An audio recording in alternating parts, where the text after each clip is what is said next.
Bonsoir les curieux. Énormément de gens ont toujours eu peur de l'avion. Et ce n'est pas étonnant, car voler n'est pas normal. L'être humain n'est pas fait pour voler, contrairement à d'autres espèces vivantes comme les oiseaux par exemple.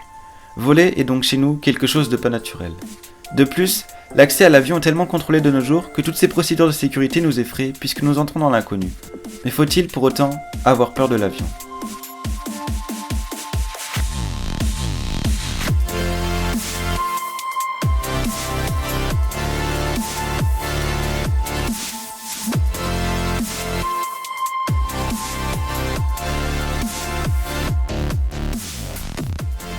Un bon nombre de personnes n'ont jamais pris ce moyen de transport.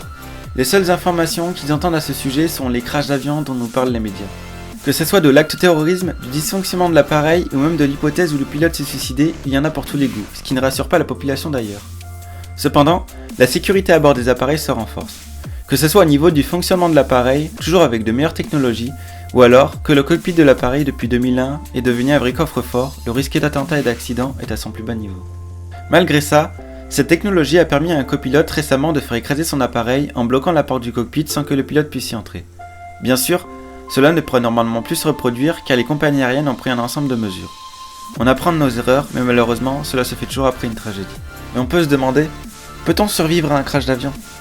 La réponse est oui. Et on a même plus de chances statistiquement de survivre à un crash d'avion que d'y passer. Vous avez 90% de chances de survivre à un accident d'avion, mais cela tout vol confondu. Ce qui veut dire que lors des accidents les plus graves, ces chiffres peuvent tomber à 40 ou 50%. Évidemment, et comme dans les accidents de voiture, ces victimes peuvent devenir infirmes, et donc mourir plutôt que si ce problème n'avait pas eu lieu. Cependant, on ne peut pas affirmer qu'un crash d'avion est mortel à tous les coups.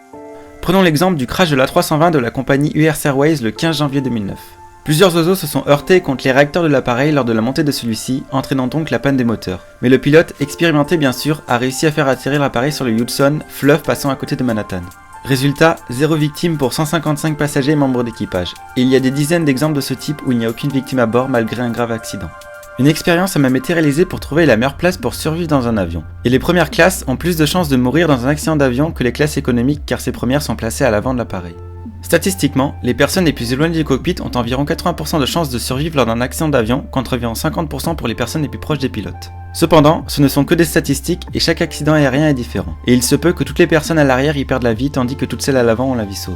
Pour la petite anecdote, un homme a déjà survécu à 2 accidents aériens en l'espace de 8 jours, et résultat, seulement 4 côtes cassées. Pour les personnes les plus stressées, il existe des solutions pour vaincre sa peur de l'avion. Vous pourrez par exemple prendre les commandes d'un appareil commercial dans un simulateur pour comprendre comment se pilote un avion de ligne. Vous pourrez vivre également toutes les conditions de vol qu'un pilote peut rencontrer, telles que les turbulences ou les procédures d'urgence, et voir qu'un pilote formé peut faire face à toutes ces situations. Même si vous avez toujours peur après cela, sachez que vous n'avez qu'une chance sur 60 millions d'être dans un avion accidenté. Et si les informations parlent bien plus de crash aujourd'hui qu'il y a 10 ans par exemple, c'est parce que le nombre d'avions dans le ciel augmente considérablement. De ce fait, le nombre de victimes aura du mal à baisser, même si les chances d'être dans un avion qui va s'accidenter sont plus faibles de nos jours que par le passé. N'appréhendez donc pas votre premier vol ou alors soyez plus décontracté si vous volez régulièrement, car vous aurez plus de chances de survivre à l'avant d'un avion que devant un bon petit plat dans votre cuisine. N'ayez donc pas peur et voyagez tant que vous pouvez, mais en attendant, n'hésitez pas à vous abonner à Curiosity et à donner un pouce vers la vidéo. Portez-vous bien et à bientôt les curieux.